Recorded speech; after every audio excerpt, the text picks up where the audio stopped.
मूर्ख राजा और चतुर मंत्री की कहानी। कई सालों पहले नदी के किनारे पर एक दियत्स नामक नगरी हुआ करती थी। इस नगरी में शासन करने वाला राजा बहुत ही मूर्ख था। वहीं राजा का मंत्री बहुत चतुर था।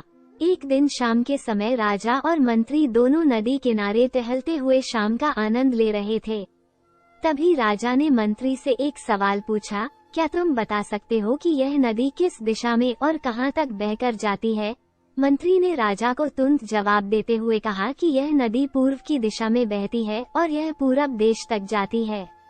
इस पर राजा ने कहा कि वह नहीं चाहता कि हमारे देश का पानी पूरब के देशवासी इस्तेमाल करें। राजा ने मंत्री को नदी का पानी रोकने के लिए दीवार खड़ी करने का आदेश दिया। तभी मंत्री ने राजा से कहा कि ऐसा करने पर हमारा ही नुकसान होगा।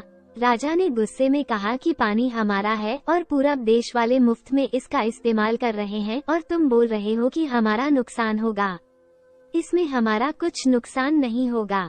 तुम जल्दी से जल्दी नदी में दीवार बनवाने का काम शुरू कराओ। मंत्री राजा की आज्ञा का पालन करते हुए कारीगरों को बुलाता है और नदी के पास दीवार बनवाने का काम शुरू करवा देता है।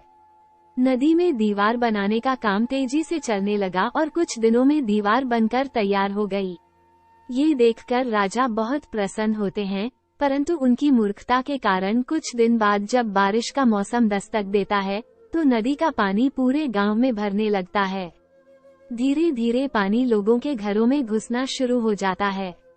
इससे परेशान होकर सारे नगरवासी एकत्रित होकर मंत्री के पास आते हैं। मंत्री उन्हें आश्वासन देता है कि वो इस समस्या का हल ढूंढ निकालेगा। लोगों की परेशानी सुनकर मंत्री समाधान निकालने के लिए एक योजना बनाता है।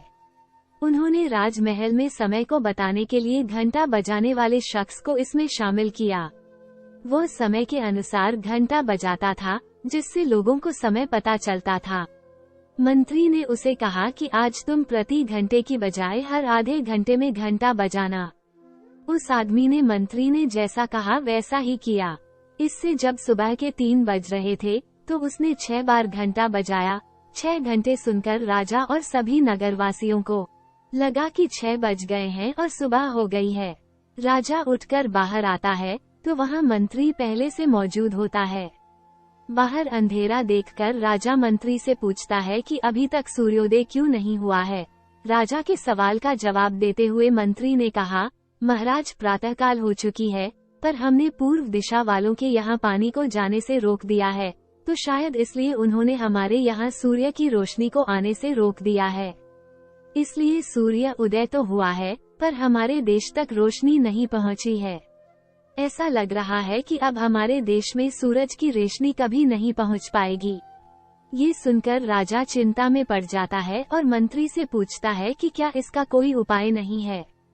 तब मंत्री उत्तर देता है कि महाराज, अगर आप नदी का पानी छोड़ देते हैं तो हो सकता है कि वो भी सूरज को छोड़ देंगे।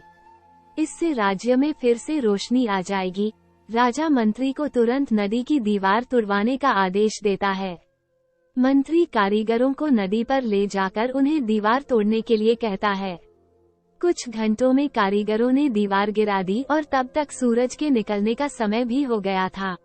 सूर्य उदय हो गया। सूर्य की लालिमा देखकर राजा बहुत खुश हुआ और मंत्री को इनाम देने की घोषणा की। राजा ने मंत्री की तारीफ करते हुए कहा कि तुम्हारे कारण हमारे राज्य में फिर से सूर्य उदय हो पाया है और तुमने हमारे राज्य को अंधकार से बचाया है। इसके बाद मंत्री कहता है कि महाराज, ये तो राज्य के लिए प्रति मेरा फर्ज था। Thanks for watching.